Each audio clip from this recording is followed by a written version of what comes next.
Kamabuhay. My exact location now is here in GSIS Matina, Davao City. Just recently, I've heard, I got this breaking news that there's a project of government service insurance system, recent project, that there will be a recomputation of the pension of all pensioners. Yes, not only me who recently retired last June, but all are included in the recomputation. However, according to the management, it's not that all will be having their increase of monthly salaries, or I mean monthly pension. Some would be as is, and if you are really blessed, there will be an increase of your monthly 18 months pension as a pensioner of GSIS. So recently, this is the breaking news for those who are a pensioner of GSIS. Although I filed my retirement in Kidapawan branch GSIS, but you can also file anywhere as long as there is a GSIS branch.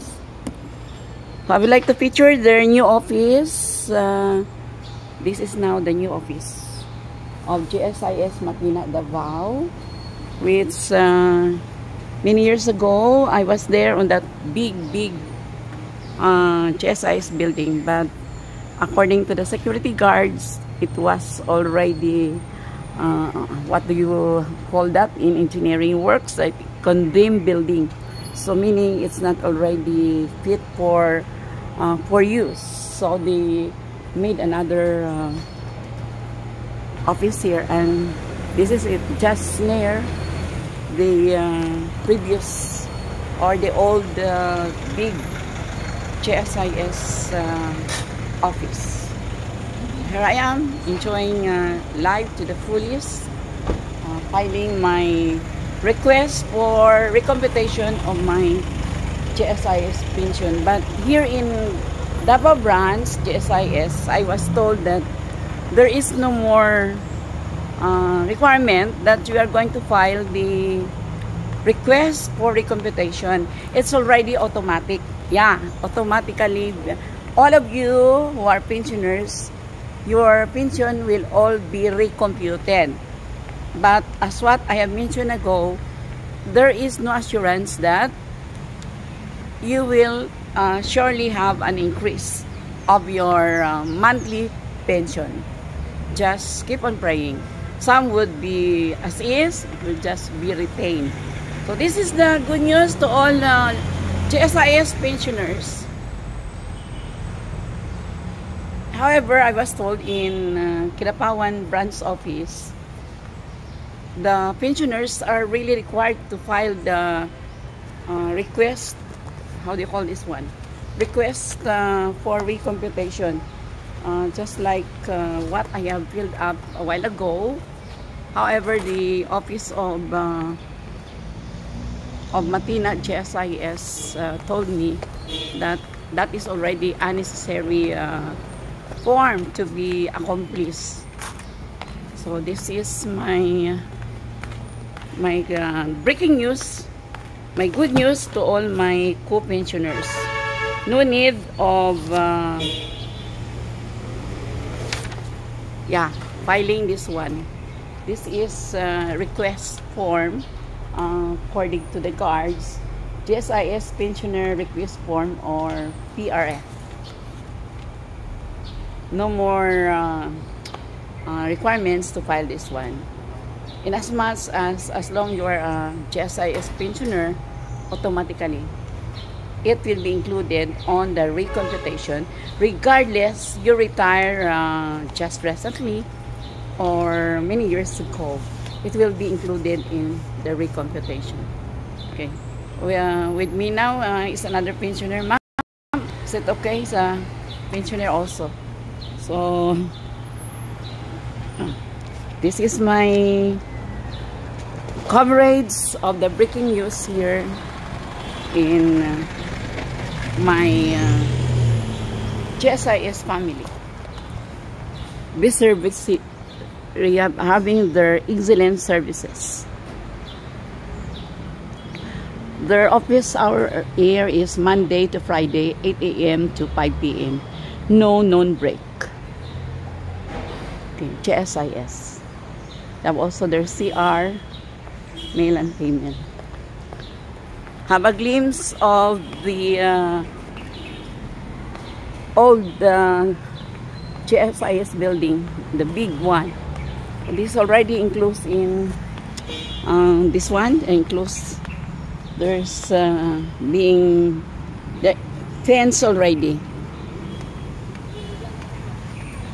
for a reason that the building is not fit to use anymore.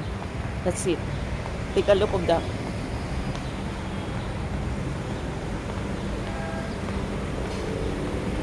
No parking on this area, only on my right area.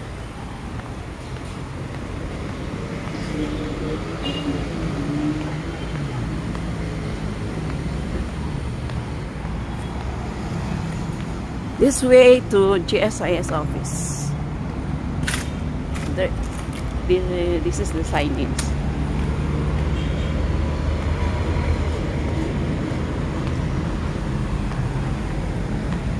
Again, have a glimpse of the old building. Davao GSIS located in Matina. If you are from Ulas there or Toril, it's just few meters from Matina Crossing. After Matina Crossing, the GSIS office.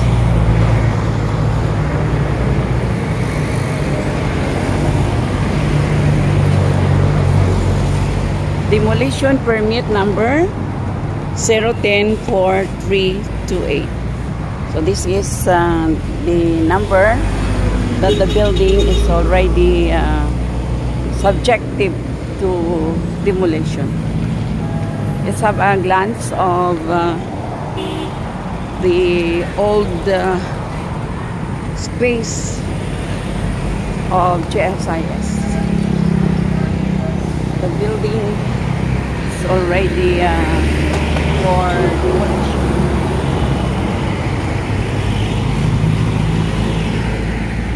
So here I am on Matina. Take a look of the street or the highway in front of GSIS. Matina. Out. There's an emergency. There's an emergency ambulance. Take a look of this area of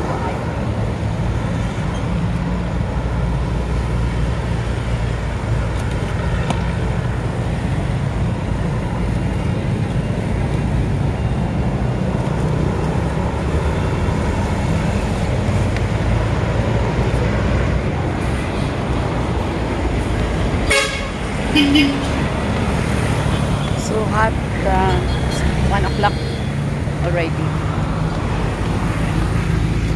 Just nearby, the Land Bank, conveniently located in front of GSIS office. So let's go and check if our monthly pension already credited. A glimpse of the old GSIS building for demolition already.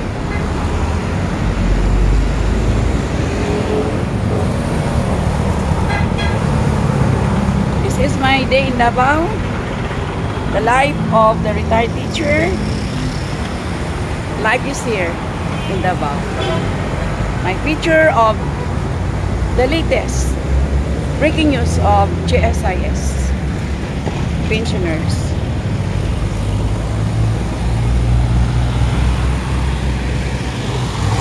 Take a look of the area where I am located. Yes, look at that, the pedestrian line. Pedestrian line, the moment you are crossing the pedestrian line, then you are really respected. It will stop or slowly will be reduced in speed. So this is my GSIS, day GSIS. In the life of the pensioner, a retired teacher, your vlogger of the year, Ma'am Darna, Ma'am Mabuhay, Ma'am Selfie Queen. Thank you, Kamabuhay, Kamabuhayers. Everyone on Facebook, my FB friends, followers, everyone. Thank you for supporting my vlogs. I am your retired teacher, vlogger of the century.